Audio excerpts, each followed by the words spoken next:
So there is some news that I never shared that I found out at my 20-week appointment, around 23 weeks. I had to go back to look at the feet. And I was like, oh, feet are gonna be fine, like nothing to worry about. But after Christmas, I go back, we do the ultrasound of the feet, and this little guy was born 2 days ago with Clubfeet, which we anticipated.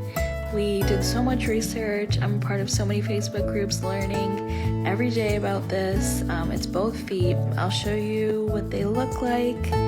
And in 2 weeks, we start casting for 4 to 6 weeks. So he's gonna have leg casts up into his thighs, or I think groin, like higher up. And then there's a little tenotomy, which they just cut the Achilles tendon, and then it's 3 more weeks of casts for that, and then he's in boots and a bar for 23 hours a day for 3 months, and then it goes gradually down from there. Then just nighttime and naps until 5 years old. So it's gonna be something that we're going to have to deal with. I was so upset in the beginning because I didn't know anything about it, but now I kind of did a ton of research, asking a ton of questions, followed people now that have their children have it, but it is what it is, and we just have to get through it. I will document as much as I can, whatever I feel. It was really, really helpful following people with it, them talking about it. And come watch my journey. At least it's something that could be treated. This was the hardest day so far with this whole Clubfeet journey. It's crazy. So the morning of, we fed at 2:45 and then 5 also, because he couldn't eat more than 2 hours before. So 6 a.m. we're on the road to downtown Chicago, to Lurie's, to get the tenotomy. He fell asleep in the car and was actually sleeping when we got there, so I hated taking him out when he was sleeping, but he had to get weighed. I always ask for them to weigh him after the cast come off. They sawed the cast off. He was holding Daddy's finger, which was so cute, but this guy was very careful. He did not get cut with the saw, and he likes this part. He doesn't cry or anything. And then this is the feet afterwards, and he hit 10 pounds, so I'm glad we always check after the cast come off. And then it was really hard for me. I was just really sad and scared. I wasn't anxious the day before, but the day of, I was pretty anxious. It was done in this room. I was there with him, but it was sad. Like, he did cry, and I can't tell if he just didn't like, them holding down his foot, because they did give numbing shot. So I don't know exactly what it was, but he was very sleepy when we got home, and literally until like 3 o'clock. This was like at 3 o'clock.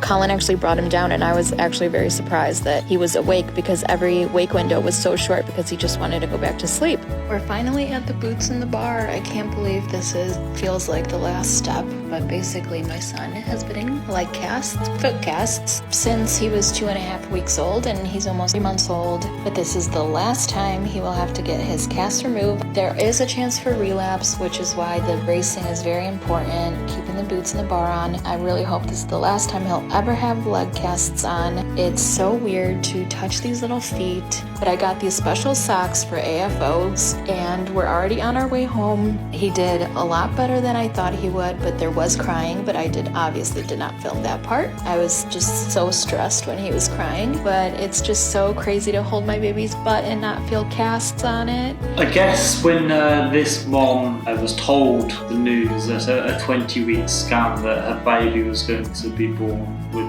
Clubfeet, so instead of having normal feet, as most people do, they're kind of just like re-bent and kind of curled up, so like they can't walk properly. When she was delivered that news, it must have come as quite a shock to the mom, because it's something that she wouldn't have been expecting. I mean, she said herself, I guess that's just a natural human reaction. Your baby's not going to be 100% as what I'm sure every future parent to be would have dreamt of. But thankfully, once she got those tears out of her system, and the upsetment, she turned her full attention to actually learning more about the condition and what she can do as a mom to help her baby when he's brought eventually into the world. And after joining all those Facebook groups, and messaging those people and gathering up as much knowledge about the condition as possible. She's actually able to help a child when he was eventually born, which is amazing. It's better than just crying about it and just not doing anything about it or relying on other people. She's actually tried to make a difference for her baby's future. And I'm also happy to learn that through this casting process, the condition is, to an extent, fixable. That's a really good success, and it's important that he actually does go through this procedure, because if they don't, they'll just leave it, and then obviously he'll probably just have a disability his whole life, and it wouldn't be something nice that the baby realises he has once he gets older, and he's got to live with that, and might have to suffer with bullying and limitations in terms of doing activities and tasks like walking, driving, for example. And also, it's also a really, really great thing that they're doing this almost immediately from birth, because the baby doesn't know what's going on at all. So it's literally going through all these different rounds of casting and procedures and appointments, and he doesn't have a clue what's going on. So literally grow up, or when it starts to get a bit older, realise and think that they just have normal feet, and they wouldn't have actually known what they've probably gone through right after birth.